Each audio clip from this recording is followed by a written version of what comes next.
Hey guys, what's up? Welcome back here to today's episode of The Fishing Teacher, and really appreciate you guys checking out today's video and spending some time with me. Because today, guys, we're going to be talking about chatterbaits in the springtime of the year. It's sort of an early spring chatterbait primer.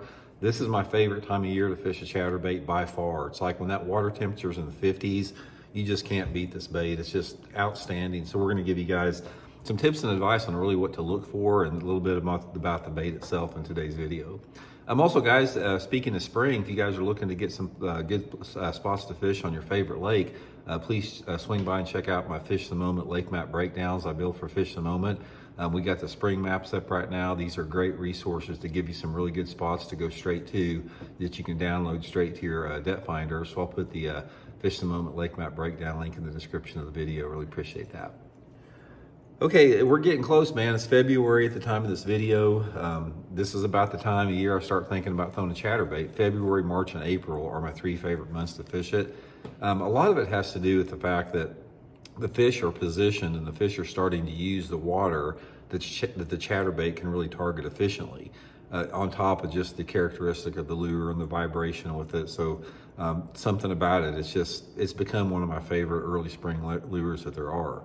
So first of all, let's talk a little bit about the bait and what I like, then we'll talk a little bit about the areas. One of the keys in the early spring is you want to throw a crawdad pattern chatterbait.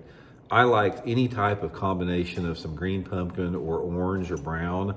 You don't have to be real picky on the thing, but usually I'm using like a green pumpkin skirt, and this is that Zoom shimmer shad. It's got sort of some orange in it, but orange, red, brown is sort of the color patterns you want to stay to. And also, guys, I'll link my all my chatterbait bladed jig trailer stuff in the description of this video if you guys would like to get something. My tackle warehouse link there.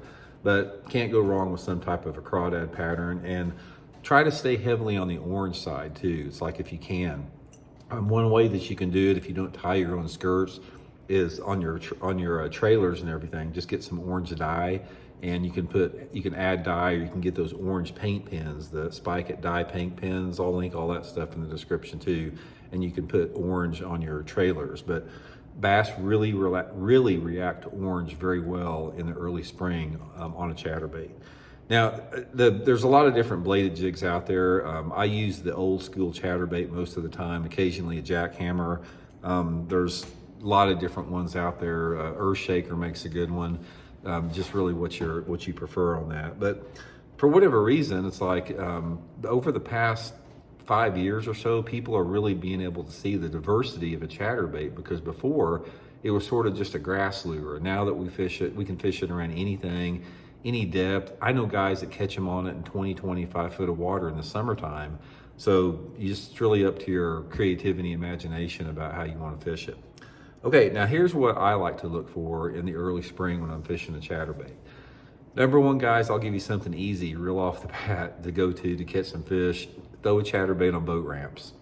It's like if you've got water temperature in the 50s, and that's when a chatterbait is best, and in between 50 and 60 degree water temperature, it's the best. Guys, boat ramps are great places for chatterbaits. I'll usually just throw it up there close to the bank and just, slow reel it, just barely keep it up off the bottom, let it, sort of fall down the slope of that ramp. And a lot of big fish will use a boat ramp in the early spring, and the guys, a chatterbait's a great lure to catch them on that.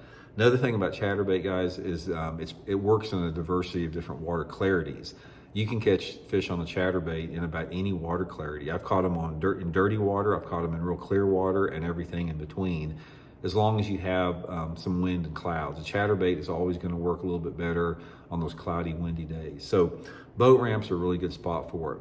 Next place is what I call some type of a springtime transition staging area.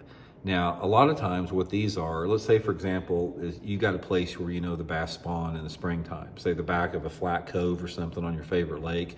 If you back off of that and you come out like towards the point leading into that cove, and maybe the bank that goes down a ways before it actually turns into the point, those are really good places to fish a chatterbait. It doesn't matter if it's a bluff bank, a channel bank, a flat bank. Those are some of my favorite areas. So what I like to do, if I go to a lake that I'm not real familiar with, I look at my map, and I try to identify some flat coves on the lake, and then I just back out and start fishing those secondary points leading into those coves, or the bank before you get to it. Really, really good place for that. But a lot of it is just what your lake has in it. If you've got shallow grass, you need to fish a shallow grass. If your lake has boat docks, you can throw that chatterbait under the walkways of boat docks.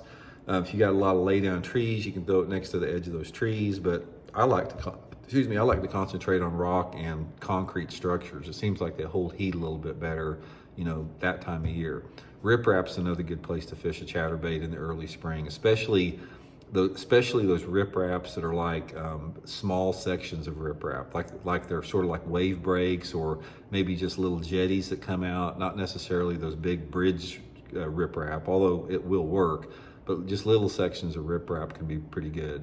But the main thing is, like, if you do much crankbait fishing in the springtime of year, if you can catch a bass on a crankbait, like a wigglewort or a rock crawler, or some type of a shallow to medium running crankbait, you can catch fish on that same bank on a chatterbait. Best advice I can give you as far as fishing it, guys, keep it close to the bottom this time of year. A lot of times I'll throw it out there and I'll pump it off the bottom, maybe like a foot off the bottom, and let it fall back down. But just try to keep that bait close to the bottom. You'll get a lot more strikes with it. So anyway, hope it helps out, guys, and we'll talk later.